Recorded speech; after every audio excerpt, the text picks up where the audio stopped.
ఒక్క challenge face చెయ్యరు.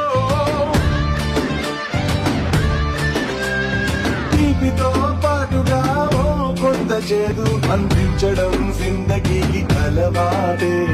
కష్టమే రాదనే గ్యారెంటీ లేదు, పడేసి పరుగు నేర్పు ఆటే బ్రతుకంటే.